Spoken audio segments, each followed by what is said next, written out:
So the big things in Transformers this week, Botcon registration went up, and Combiner War G2 Superion is starting to show up all over the place. So I kind of decided, for random review today, let's split the difference and hit both topics. So from Generation 2 Redux in 2010, this is Botcon Cindersaur. And for me, this is where Botcon really started going off the rails as far as what they drew their inspiration from for their exclusives. Except this went right into the realm of obscure and then hopped right past that into the realm of fan fiction. So to give you the backstory of this toy, in G1 there were little toys called Firecons. They transformed into little monstrous dinosaur things. They're little tiny toys. And they had a sparking gimmick, because in the late 80s, yeah, you can still get away with that. But that's when they get ported over to Europe during Generation 2. And then they get really interesting because they get Euro G2 color schemes in super fragile translucent plastic, by the way.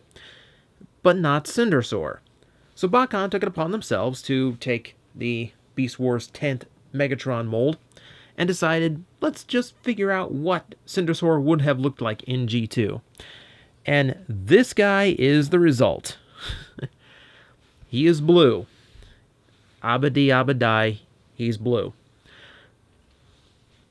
Obviously, yes, this is very G2 in color scheme. Not only do you have a two-tone blue thing going on, you have these super bright shades of red, purple, and neon green shining through. And it creates a very interesting color scheme, to say the least. It is garish, it is obnoxious, it is all things Euro G1 and Euro G2. So in that sense, I guess Botcon got it right. I'll give you a close-up look at the head because, hey, it is still a really well sculpted toy. No matter what you say about the color scheme, they put a lot of work into sculpting this T-Rex. There's all kinds of details that match the musculature as well as just give us a mechanical detail at the same time. Pipes and hoses that go through, and what passes for scales as far as looking like armor. Molding all over the place in all kinds of different ways as well. It does have a lot of detail going into it. Now, the translucent blue does kind of wash out some of it across the body, so that's an unfortunate thing. But translucent colors were a thing of the G2 Firecon, so you had to have it. More than that, they do make up for that in paint, because look at this guy. He's painted all over. Look at this spinal pattern down the back. I really like that paint. But you've got these bits of red going all over and little random bits, seemingly. Silver's done. We have the bright greens done, more silver, and etc. It's all over the place. They did a really good job. One thing I can't take away from Botcon, they will lay paint on a toy until it looks exactly the way they want it. Good on them for that.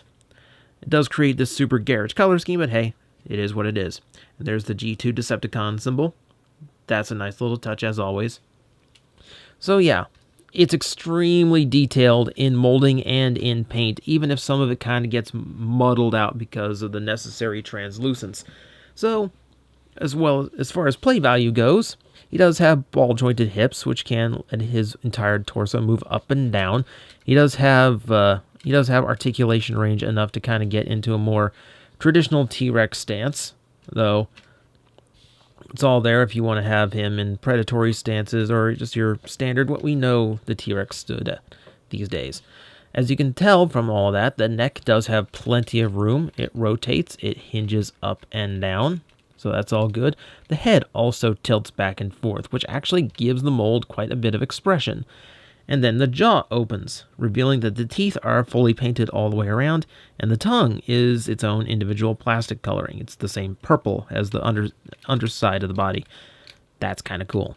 So it has all of that going for it, as well as ball joints in the little tiny T-Rex arms.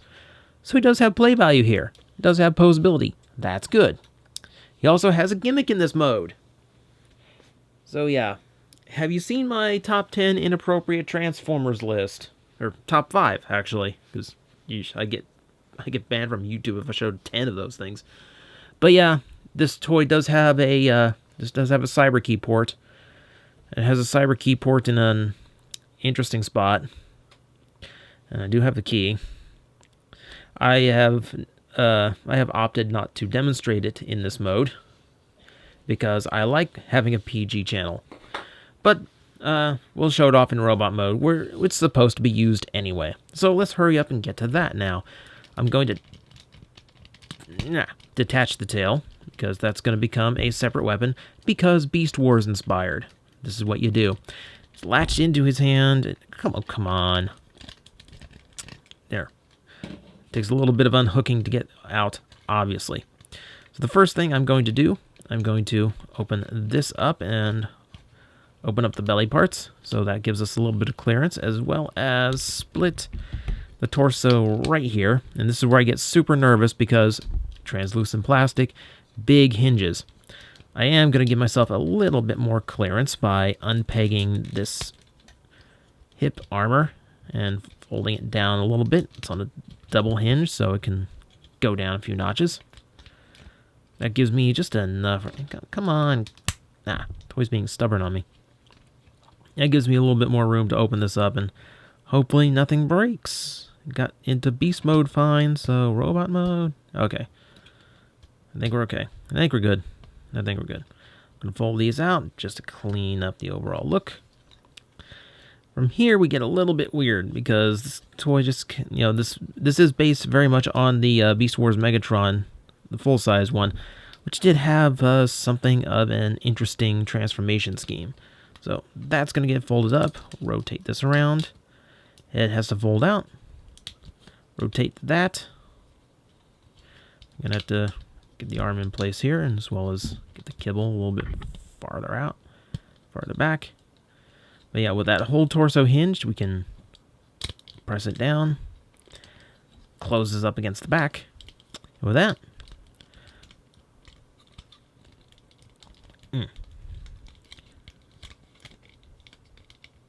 there's a few different ways like to actually have the T-Rex arm. It's kind of fighting me here because I don't want the screws exposed on the underside because that just looks messy. So we're going to go with this for now.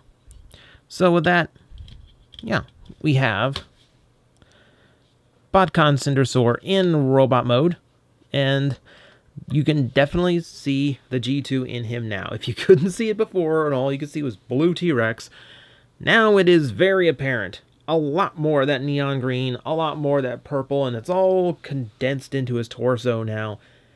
He is looking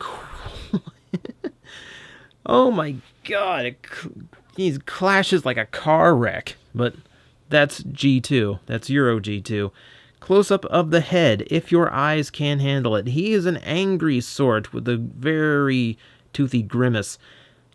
Now, the original, I almost reviewed the Beast Wars 10th version of this toy just so I could show you how strange some of the paint applications were.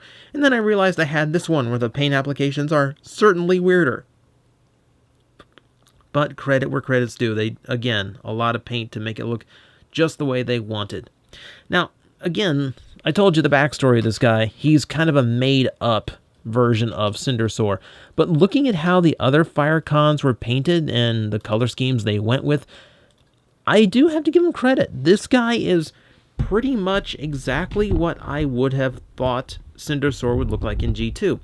He's a color that doesn't match the others, so he stands out. There is a basis for the colors they've used. It was actually quite cleverly picked. That said, I think this is the least desired of every toy out of Botcon 2010, so maybe that should have been a warning sign for how obscure and weird they got with their homages. There's some detailing here I do really like. I like how the green has been painted all the way through here, so it looks like the chest armor has an overlapped section. That's a neat little bit of layering. I do like extra silver and red paint apps all over. And I do like how all the beast mode parts just kind of, all the paint just kind of brings itself forward here. There's not a whole lot that was left to the back in the kibble. Pretty much everything that went into making the beast mode look really detailed is still exposed here, and it creates quite the look for this guy. Of course, being the Beast Wars 10th Megatron, he comes with some of the same limitations. He does have the backpack, which is actually accurate to the original toy, so not a huge knock on it.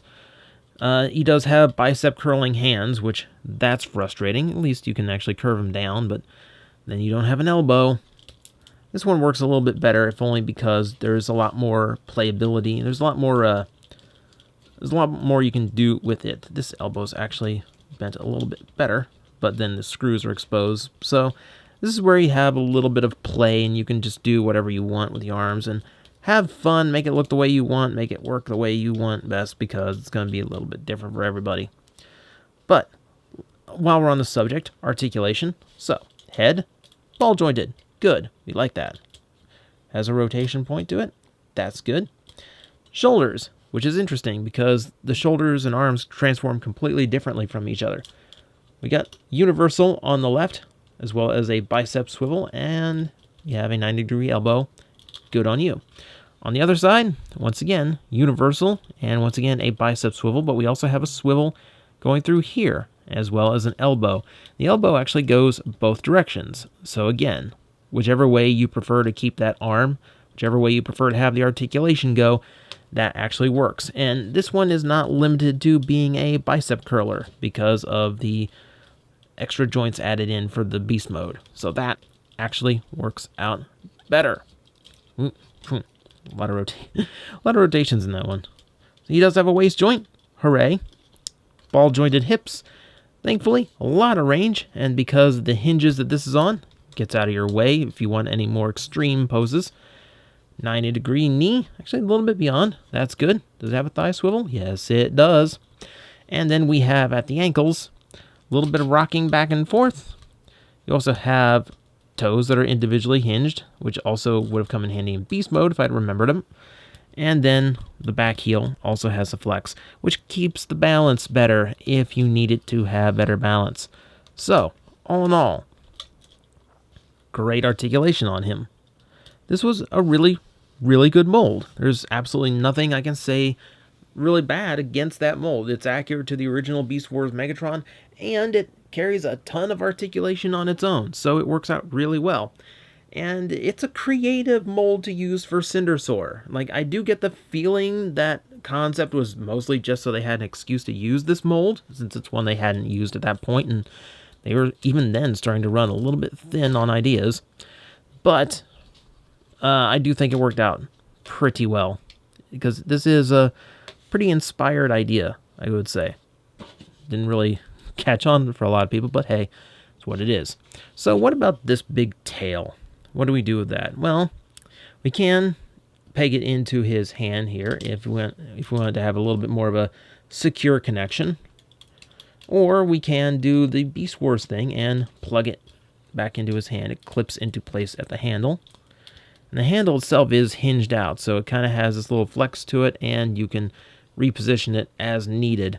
Kind of like to have it as deep in as I can get it, but sometimes the molding, you can see where it's molded so it stays in place. So sometimes not the best of options. But hey, that's why I like it having pegs and peg holes here. Okay, so yes, there is a cyber key port right here on the underside of the tail section, which when inserting the key actually does, if I was flipping it the right side up. The key inserted. It's actually kind of hard to demonstrate on camera, still get everything working. Come on, there we go. It's a very simple gimmick. All it does is really flip out that tail section and reveal the missile launcher. Now, of course, I'm not going to fire it on camera because God knows where the missile would end up, but there's your firing switch on the underside. I do appreciate that it isn't one of those auto-firing missiles. I hate the gimmicks to do that because that's the kind of missile that goes missing immediately. But for the most, I think people will just leave it like this in the old-fashioned Megatron I have a tail for an arm thing. And given his Firecon nature, I don't really object to that. It gives him more of a monstrous look, and I think it evens out the blue on both sides and makes his color scheme work a little bit better in this mode. So, that is Botcon 2010 Cindersaur. A strange idea and maybe just a weird excuse for using this mold, but they actually did put a lot of work into it for such a strange idea, and one that went fairly undesired by collectors in general. they put a lot of effort into making sure it looked right. And a lot of effort into coming up with, while a strange idea, one that was fully thought out. Which is more than I can say for some of the ideas they've had since then. But hey, my thoughts on Botcon will have to be saved for another video, where I'm wearing a particular shirt and actually in front of the camera.